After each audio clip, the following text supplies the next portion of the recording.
প্রিয় বন্ধুরা, আসসালামু আলাইকুম।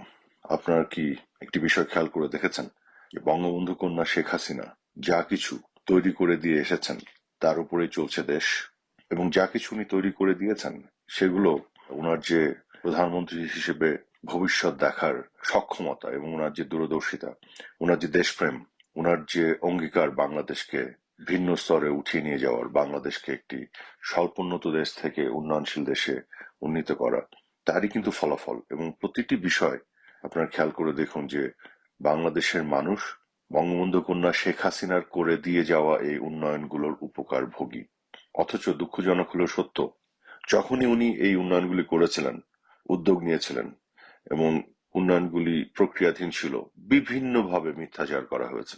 এবং এই মিথ্যাচার কিন্তু শুধু বিএনপি জামাত করেছে তাই নয়, এই সুশীল সমাজের তথাকথিত বিশেষজ্ঞ নামধারী যেসব বিশেষভাবে অজ্ঞ, এরাও করেছে। আপনার মনে আছে যখন বিদ্যুৎ খাতে বঙ্গবন্ধু কন্যা উন্নয়ন করে একটি পর্যায়ে বাংলাদেশকে নিয়ে আসলেন, আমাদের একটি সময় ছিল যখন 24 ঘন্টার মধ্যে 12 ঘন্টা বিদ্যুৎ থাকতো না।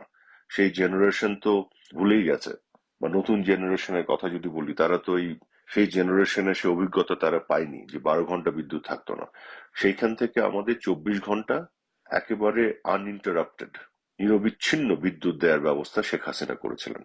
এবং সেটি করতে যে উনি যে উদ্যোগগুলি নিয়েছিলেন বাস্তবসম্মত, সেই উদ্যোগগুলোকে বিভিন্নভাবে মিথ্যাচার করে, সেগুলোর সাথে বিভিন্ন ধরনের অপবাদ, বিভিন্ন ধরনের বিষোদগার যোগ করে অপপ্রচার করা হতো এবং সাধারণ মানুষকে খেপে তোলা অপচেষ্টা ছিল, এটা আমরা দেখেছি।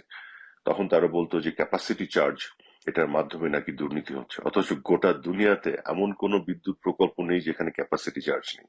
বাংলাদেশে অতীতে সকল বিদ্যুৎ প্রকল্পের ক্যাপাসিটি চার্জ ছিল, আগামী দিনেও থাকবে, কারণ এটা ক্যাপাসিটি চার্জ, এটার অংশ, এটা একটা মূলধনী ব্যয়, এটা থাকবেই। কিন্তু সেটাকে বিকৃতভাবে অপব্যাখ্যা করে মানুষকে বোকা বানানো হয়েছিল, মানুষও না বুঝে বিভ্রান্ত হয়েছিল। তো আজকে এই যে ইউনূসের গভর্নমেন্টের সময়, এই অবৈধ সরকারের সময় তার যে উপদেষ্টা ছিল বিদ্যুৎ এবং জ্বালানি, সে ক্যাপাসিটি চার্জ নিয়ে প্রশ্ন করা হলে প্রথম আলোকে একটি ইন্টারভিউতে সে বলল এটি হচ্ছে মূলধনী ব্যয়। তো আওয়ামী লীগের আমলে যা ছিল দুর্নীতি, একই জিনিস পরে হয়ে গেল মূলধনী ব্যয়। এই যে ডাবল স্ট্যান্ডার্ড, দ্বিচারিতা, মিথ্যাচার, খেয়াল করে দেখুন। আরেকটি বিষয় আপনারা ইদানিং দেখছেন যে বিবিসি বাংলা একটি চমৎকার রিপোর্ট করেছে সিঙ্গেল পয়েন্ট মুরিং নিয়ে। এটি নিয়ে আমি বহুবার বলেছি। দুঃখজনক হলো সত্য যে আমাদের সংগঠনের অনেকেই এটি আসলে সার্কুলেট করেননি ওভাবে। সিঙ্গেল পয়েন্ট মুরিংটা কি? জাহাজ থেকে যে তেল আসে জাহাজে, সেই জাহাজ থেকে ছোট ছোট ভেসেলে করে তেলগুলি ট্রান্সফার করে ডাঙায় নেওয়া হয়, সেখান থেকে ছোট ভেসেল থেকে আবার গাড়িতে ট্রান্সফার করা হয়, সেগুলো রাস্তা দিয়ে চিটাগং থেকে অল দ্য ওয়ে ঢাকা পর্যন্ত আসে, বিভিন্ন শহরে যায়, এবং এই প্রক্রিয়াতে প্রচুর সিস্টেম লস হতো। বঙ্গবন্ধু কন্যা শেখ হাসিনা সিদ্ধান্ত নিলেন যে উনি একটি অবকাঠামো তৈরি করবেন, যে বড় বড় জাহাজ থেকে পাইপ লাইনে সরাসরি ডিজেল বা তেল বা ক্রুড অয়েল ঢাকাতে চলে আসবে এবং এখানে এসে প্রিজার্ভড হবে, স্টোরেজ একটা ফ্যাসিলিটি উনি তৈরি করলেন। কেন করলেন? এই যে এই বারে বার ট্রান্সফার করার ফলে যে সিস্টেম লস হতো, স্পিল করতো, পড়ে যেত তেলগুলি, শুধু সেটি নয়, এখানে একটা দুর্নীতিও হতো, এবং যার ফলে সিস্টেম লস হতো 800 কোটি টাকা থেকে 1000 কোটি টাকা। তো সেই বিষয়টা যে আমরা যে বলি না দুর্নীতি দুর্নীতি দুর্নীতি, আপনি কিভাবে মোকাবেলা করবেন? মুখে বলবেন যে দুর্নীতি কালকে থেকে করো না, সবাই শুনে ফেলবে আপনার কথা? না, দুর্নীতি মোকাবেলা করার জন্য অবকাঠামোগত কিছু প্রতিবন্ধকতা তৈরি করতে হয়, যেমন এটি একটি এক্সাম্পল। তা উনি যখন পাইপলাইন বানিয়ে ফেললেন, এখন তো এখানে আর চাইলেও কেউ সিস্টেম লসের উসিলায় দুর্নীতি করতে পারছে না।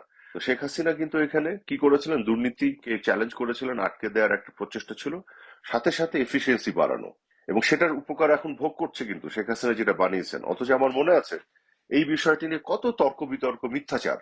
অথচ আজকে এই যে সিঙ্গেল পয়েন্ট মুরিং যে অবকাঠামো শেখ হাসিনা বানিয়েছেন, এটা থেকে মানুষ উপকার পাচ্ছে।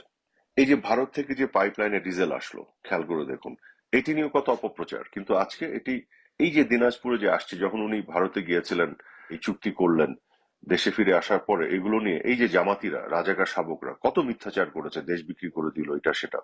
তো এই ধরনের মিথ্যাচারগুলি করা হয়েছে। অথচ আজকে বাংলাদেশ যখন বিপদে পড়েছে, শুধুমাত্র সিঙ্গেল পয়েন্ট মুরিং যেটি বললাম, সমুদ্র থেকে বড় বড় জাহাজ থেকে পাইপলাইনে যে ডিজেল আসছে, সেটি নয়, সেটি তো আমাদের সাশ্রয় করছে প্রত্যেক বছর 800 কোটি টাকা থেকে 1000 কোটি টাকা সাশ্রয় করবে। কিন্তু ভারত থেকে যে সরাসরি ভারত বাংলাদেশ ফ্রেন্ডশিপ পাইপলাইনে যে ডিজেল আসছে, সেটির মাধ্যমে যে বাংলাদেশে যে কত উপকার হচ্ছে এখন, তা এখন তো মানুষ একটু উপলব্ধি করার চেষ্টা করা উচিত যে শেখ হাসিনা কি করেছিল। ভালো কাজ করে মানুষ যে সমালোচনার মুখে পড়ে, তাহলে দেশের রাজনীতি কিভাবে হবে? কিভাবে হবে? আর এই যে কিছু মূর্খ আছে রাজাকার শাবকে, যে এইসব অদ্ভুত বীজ, এরা হচ্ছে যে হ্যাঁ এটা কি ভারতের কাছ থেকে আমরা ফ্রি নিচ্ছি, শেখ হাসিনা কি নিজের টাকায় বানিয়েছে, অদ্ভুত সব কুতর্ক হাজির করে এরা। আপনি দেখবেন একদল মানুষ আছে আমেরিকাতে, ইউরোপে, ওরা বলে যে পৃথিবী সমতল, ফ্ল্যাট, এটা গোল না। এবং এটা প্রমাণ করার জন্য কুতর্কের পর কুতর্ক, মিথ্যাচারের পর মিথ্যাচার করে তর্ক করে যাবে। এই যে মূর্খদের তর্ক, এটি কিন্তু একটি সমাজকে ধ্বংস করে।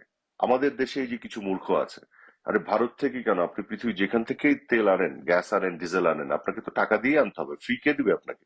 এটা তো বলার অপেক্ষাই রাখে না। কিন্তু টাকা থাকলেও তো আপনি সবসময় প্রয়োজনীয় জিনিস পান না। আজকে আপনি যে পেট্রোল পাম্পে লাইনে দাঁড়িয়ে আছেন ঘন্টার পর ঘন্টা, পকেটে তো আপনার টাকা আছে, তো টাকা দিয়েও তো পাচ্ছেন না। তো ইমার্জেন্সিতে জিনিসটাকে অ্যাভেলেবল করা, একটা প্রোডাক্টকে অ্যাভেলেবল করা মানুষের কাছে, এটা যোগানটা নিশ্চিত করা, সেটা সবচেয়ে গুরুত্বপূর্ণ। টাকা থাকলেও অনেক সময় পাওয়া যায় না। তো আজকে গোটা দুনিয়াতে এটা ক্রাইসিস। কিন্তু এই পাইপলাইনটা শেখ হাসিনা বানিয়েছিলেন বলে ভারতের কাছ থেকে আজকে আমরা এই ডিজেলটা আনতে পারছি কত সহজে। এটা তো টাকার বিষয় না। টাকা থাকলেও তো আপনি পাবেন না। আপনি আজকে অন্য জায়গা থেকে নিয়ে আসেন তো, স্ট্রেইট অফ হারমুজ থেকে নিয়ে আসেন তো এই তেলটা, এই ডিজেলটা পারবেন না তো, না খেয়ে মরতে হবে তো। কিন্তু যদি বুদ্ধিবৃত্তি থাকে, কমন সেন্স থাকে, সত্যের প্রতি ন্যূনতম যদি তার কমিটমেন্ট থাকে, এবং এই কনস্ট্যান্টলি নিজের যে আর্গুমেন্ট, বিতর্ক, তর্কটা প্রমাণ করার জন্য মিথ্যাচার করার যে অসততা, সেটা থেকে যদি বের হয়ে যাওয়া যায়, তাহলে কিন্তু এগুলো কিন্তু অ্যাকসেপ্ট করতে হবে। আপনারা অনেকে আরেকটি জিনিস জানেন না, 1160 মেগাওয়াট বিদ্যুৎ আমরা ইম্পোর্ট করি ভারত থেকে। এইটিও শেখ হাসিনাই নিশ্চিত করেছিলেন। এবং এই যে 1160 মেগাওয়াট বিদ্যুৎ যেটি ভারত থেকে আমরা আনি, আমি কিন্তু আদানির বিদ্যুতের কথা বলছি না। এর বাইরে ভারতের নর্থ ইস্টে যে বিদ্যুৎ উৎপাদন হয়, যার বেশিরভাগ উৎপাদন হয় গ্যাসের মাধ্যমে, যে কারণে এখানে স্বল্প খরচে বিদ্যুৎ উৎপাদন হয়। এবং এই বিদ্যুৎটা 1160 মেগাওয়াট যেটা আমরা আনি, সেই বিদ্যুৎটা কিন্তু পার ইউনিট কস্ট বাংলাদেশে উৎপাদন করলে যা হতো তার চেয়ে কম পড়ে। সেই কম দামে বিদ্যুৎ এনে এই 1160 মেগাওয়াট বিদ্যুৎ কে ভোগ করছে আজকে বলেন? শেখ হাসিনা ভোগ করছে নাকি বাংলাদেশের মানুষ ভোগ করছে? কাজে শেখ হাসিনার প্রতিটি উন্নয়নের ফসল আপনারা ভোগ করবেন, এবং সেই উন্নয়নগুলোর বিপক্ষে মিথ্যাচার করে সমালোচনা করবেন। যারা করবে তাদেরকে ধরবেন না। এভাবে তো দেশ চলবে না। একটা দেশে তো মানে আমরা সবাই মিলেই ক্ষতিগ্রস্ত হব। সত্যের পক্ষে তো থাকতে হবে, সত্য কথাগুলি তো বলতে হবে। আজকে একটি বিষয় তারা দেখাতে পারছে না যেটা শেখ হাসিনা করেছেন, যার ফলে দেশ ক্ষতি হয়েছে, বরং প্রতিটি ক্ষেত্রে দেখা যাচ্ছে দেশের মানুষ এটার উপকারভোগী। কিন্তু কিছু রাজাকারের শাবক এগুলো মানতে চান না, আনফরচুনেটলি। খুবই দুঃখজনক। আজকে সকল ক্ষেত্রে শেখ হাসিনার করে দিয়ে যাওয়া এই উন্নয়নের যে নজির, যেগুলো ইভেন নিউক্লিয়ার পাওয়ার প্ল্যান্ট, যখন গোটা দুনিয়া জোড়া ডিজেলের সমস্যা, নিউক্লিয়ার পাওয়ার প্ল্যান্ট আজকে পাগল হয়ে গেছে বিএনপি সরকার যে কত তাড়াতাড়ি চালু করা যায়। বানিয়ে দিয়ে গেছিল বলেই তো চালু করতে পারবেন। আজকে এয়ারপোর্টের থার্ড টার্মিনাল শেখ হাসিনা বানিয়ে দিয়ে গেছিল। আপনারা থাকলে পারতেন না বানাতে? পদ্মা সেতু বানাতে পারতেন না? কারণ এগুলো বানানোর জন্য যে নেতৃত্বের সাহস লাগে, সক্ষমতা লাগে, নেতৃত্বে যে দেশপ্রেম লাগে, এগুলো নাই আপনাদের। এবং এগুলো বানানোর জন্য সেই অর্থের সংস্থান করে তারপর বানাতে হয়। এই অর্থের সংস্থান করার জন্য যে পলিসি ফ্রেমিং লাগে, সেই ক্ষমতা সক্ষমতা আপনাদের নাই। এটাই হলো বাস্তবতা। তো দেশের মানুষকে আমি আহ্বান জানাবো, সত্যের পক্ষে শুধু থাকেন, তথ্যের পক্ষে থাকেন, অপতথ্যকে রিজেক্ট করেন, প্রত্যাখ্যান করেন। নিজের ভালোর জন্য, মঙ্গলের জন্য, অন্য কারো পক্ষে অবস্থান নিতে হবে না, সত্যের পক্ষে শুধু অবস্থান নেবেন। ধন্যবাদ আপনাদের সবাইকে।